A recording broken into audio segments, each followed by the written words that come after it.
Hello, guys. This is Grandmaster Jerry Fasty Fontaine again with another episode of MMA Power Talk, Sport Karate Illustrated and the Dojo Giant. Now, we're going way, way back to the early days before I could vote. That's right. This gentleman here, he's one of the best fighters of all time, point karate, traditional karate, probably in the street too, and kickboxing. And his instructor, rest in peace, oh my God, the greatest pound-for-pound fighter that I ever saw coming from New York City. Without further ado, my brother from another mother, Mr. Michael Sensei Shihan, I'm not sure the proper title, but we'll find out, husbands. Are you there, sir? Oh, sir, I'm here, sir. How are you doing? I'm doing pretty cool, man. I forgot to tell you guys, too, this guy's a laid-back, cool dude, too, and he would knock you out with any foot. Hey, sir, so listen, let's go back to the beginning. What was either your inspiration, desperation, or motivation to start in the martial arts? What year was it, and the style? And I'm going to put myself on mute so I can hear you loud and clear. Okay, actually, I went and I sneaked in the drive-in movie and saw a Bruce Lee movie. And that's what got me into karate. You know, that guy is still living in so many of us. Now, what style was it? I started doing Kyokushinkai, Masayama's karate. And was that with Oliver as a senior and Tadashi Nakamura as the instructor, or was it somewhere else? Actually, I started at a place in Massapequa, Long Island, Professor Higashi. He also has the Buddhist Academy in Manhattan. Wow. So now, what year was this? This was 1973, actually. 1973. Okay. So then, so you was living in Long Island, I would assume. And when was it that you made a transition to go into Manhattan and train? Because I know we spoke briefly about this whole thing. Right. And I want to make sure this is documented. Oh, by the way, so you know, this is the 300, which means that if I went to war and I only had an option to have 300 people worldwide on my army, you're one of those 300. So that's what this is about, sir.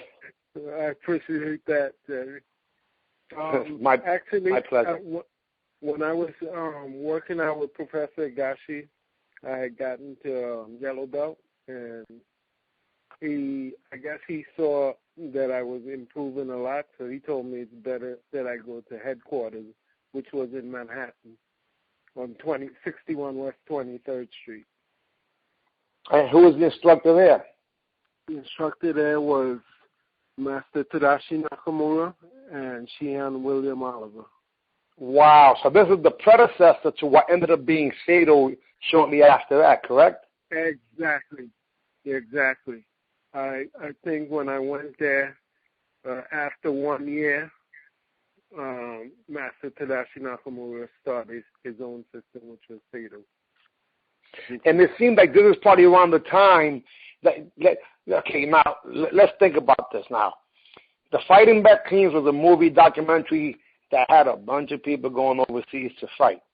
So yeah, this is probably just before that, correct? No, this is actually after that.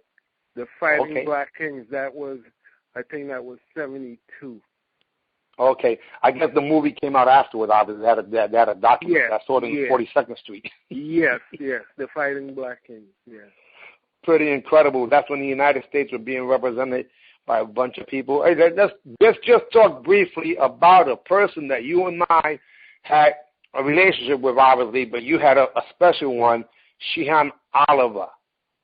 Yes. That was my mentor and my good friend. Incredible as a competitor, as a person.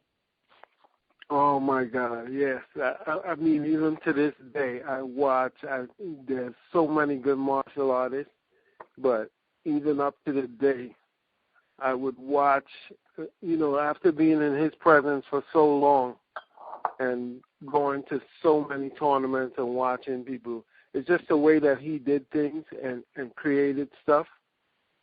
I would watch him and still be in amaze after being with him for more than 15, 20 years.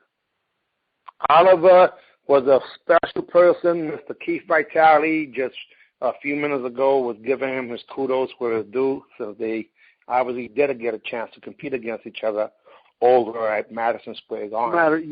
Yes, I remember that. Yeah. At the Felt Forum PKA days.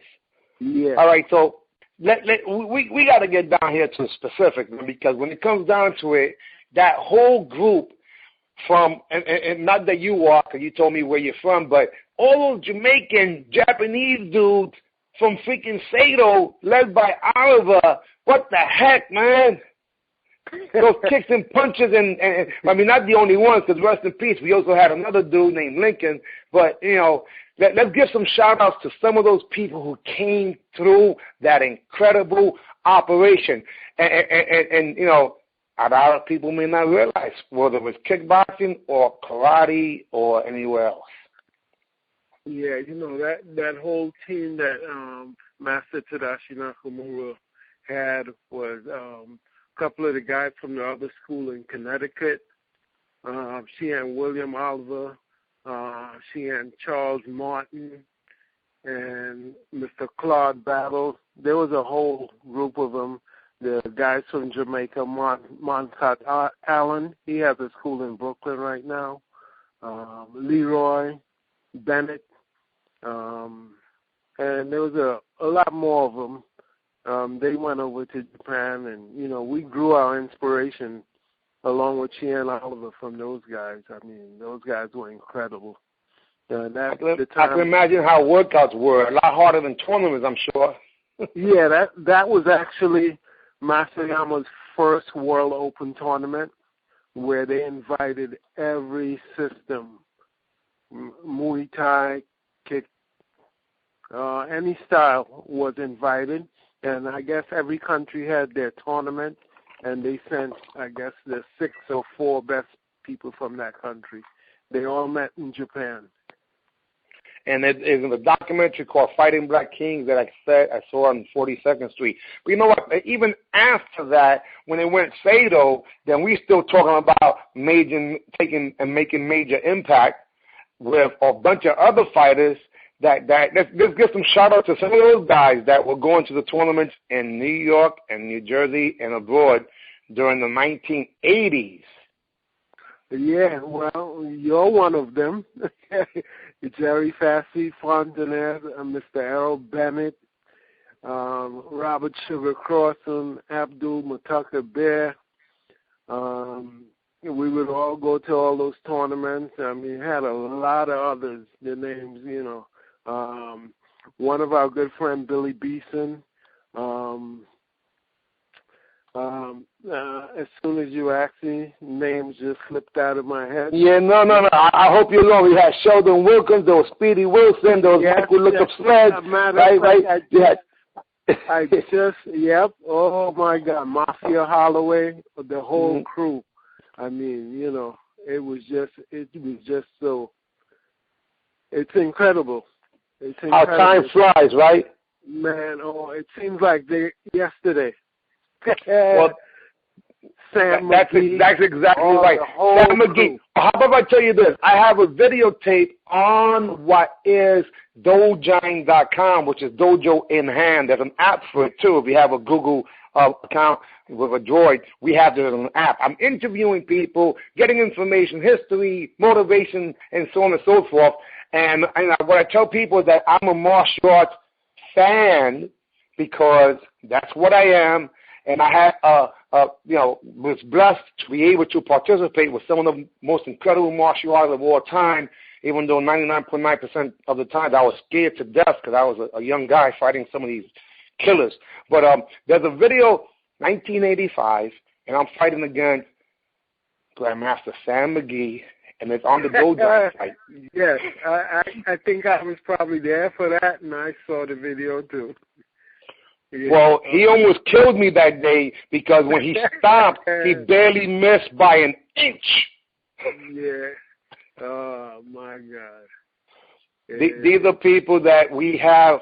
I mean, they're gentlemen, no question about it, but they were dangerous and very scary to watch, and to fight against them was even scarier. I remember going to New Rochelle. And that's when I had just gotten black belt, and I fought Mr. Ron Henderson. Oh, guys, listen, this gentleman, Ron Henderson, rest in peace. He was an instructor of Louis Ruiz, one of the top-rated fighters, and also kickboxing years after. And Ron Henderson, with all due respect, and you know me and my style, this guy was this fat old dude that fought with his hands down, and before you know it, he would be on you like white on white. He would do what was considered a blitz. Let's talk about that. That's a guy that nobody gives props to, and I love it. Man, he beat me. Yeah. That was my first black belt tournament. I ended up in the finals at Tommy's in New Rochelle. Tommy May.